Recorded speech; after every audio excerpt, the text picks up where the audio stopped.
यह ठीक बात है।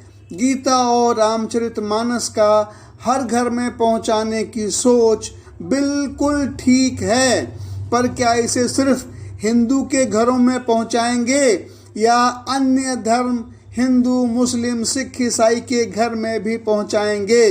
इस तरह के प्रश्न नहीं पूछे जाएं, क्योंकि यह भटकाने वाली बातें हैं।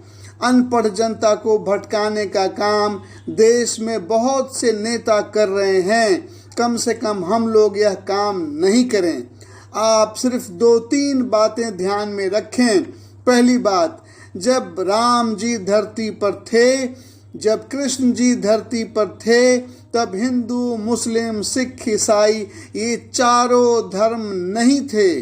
भगवान राम जी की बात और भगवान कृष्ण जी की बात किसी जाति और धर्म की बात नहीं है। उनकी बातें पूरी मानवता के लिए हैं।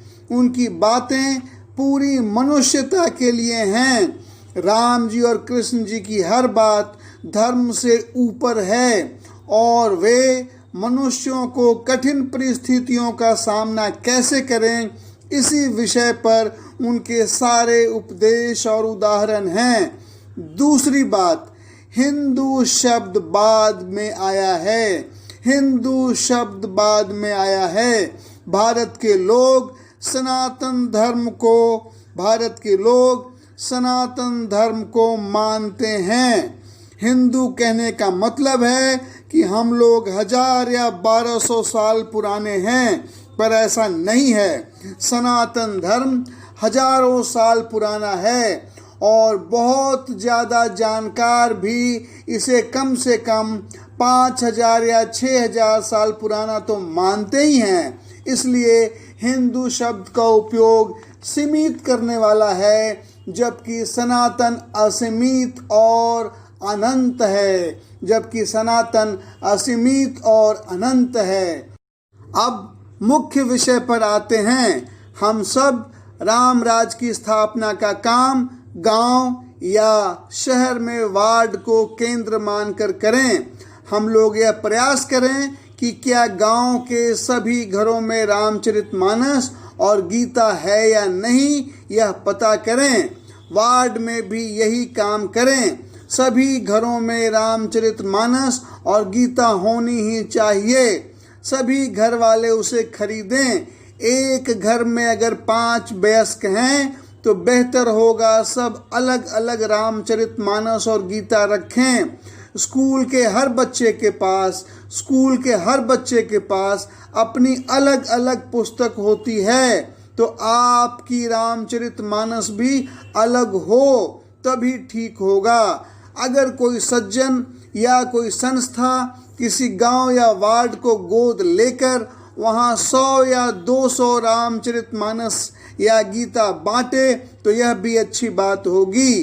कोई सज्जन अगर इसे स्पॉन्सर करें तो भी उत्तम बात है। बेहतर यह होगा कि स्पॉन्सर करने वाले सज्जन गांव में खुद अपने हाथ से रामचरितमानस और गीता बांटें। राम सुखदास जी ने पुस्तक के बारे में 2 बातें कही हैं। एक दृश्य और दूसरा श्रव्य पुस्तक होना चाहिए। इसका मतलब एक तरह से उपदेश और उदाहरण भी है। कहना यह चाहता हूँ कि आपने रामचरितमानस और गीता बांट दिया और उसे कोई पढ़ नहीं रहा तो आप क्या करें?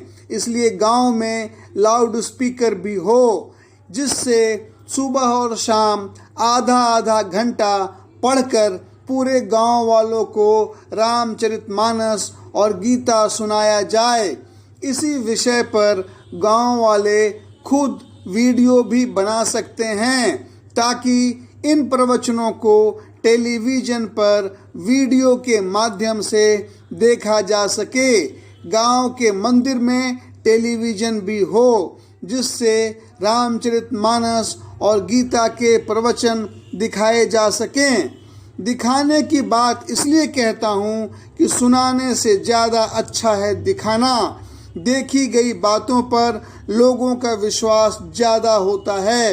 एक बात और, टेलीविज़न पर सिर्फ रामचरितमानस और गीता ही देखा जाए, इसके अलावा और कोई दूसरा वीडियो नहीं।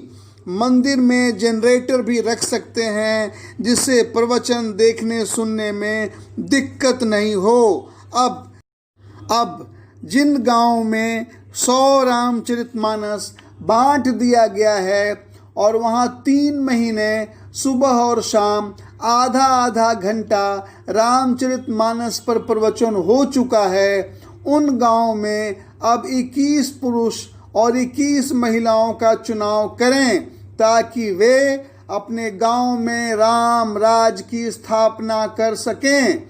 इन 21 पुरुषों और 21 महिलाओं में सभी को रामचरितमानस पर प्रशिक्षण देने के बाद इन्हें अपने गांव में राम राज की स्थापना की जिम्मेवारी दे देनी है। इन 42 लोगों में 15 लोगों की उम्र 20 से कम होनी चाहिए और दूसरे 20 लोगों की उम्र 20 से 35 के बीच हो। बाकी 7 लोग 35 से ज़्यादा की उम्र वाले हो सकते हैं। कम उम्र के बारे में इसलिए कहा गया है क्योंकि राम राज से कम उम्र वालों का ही संस्कार निर्माण होना है। चुने गए इन 42 लोगों का लक्ष्य यह होना चाहिए कि वे अपने गांव में राम राज की स्थापना करें। वे सभी लोग अपने गांव को ही धाम बनाएं, जैसे भगवान राम जी ने अयोध्या को धाम बनाया। समझना यह है कि जैसे राम जी ने अयोध्या को राम धाम बनाया, वैसे ही इनका अपना गांव भी एक ऐसा ग्राम धाम बने जिससे सभी लोग तीर्थ यात्रा के तरह दर्शन करने आएं और इस ग्राम धाम से प्रेरणा लेकर अपने अपने ग्राम को भी वैसा ही ग्राम धाम बनाएं जैसा राम जी ने अयोध्या को राम धाम बनाया। हर वार्ड भी उसी तरह अपने वार्ड को राम धाम बनाए। हर वार्ड भी इसी तरह अपने वार्ड को भी राम धाम बनाए।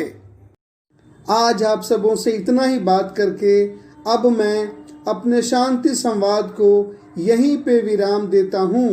भाई पुरुषोत्तम का आप सभी स्नेहीजनों को स्नेह वंदन और हृदय से आलिंगन।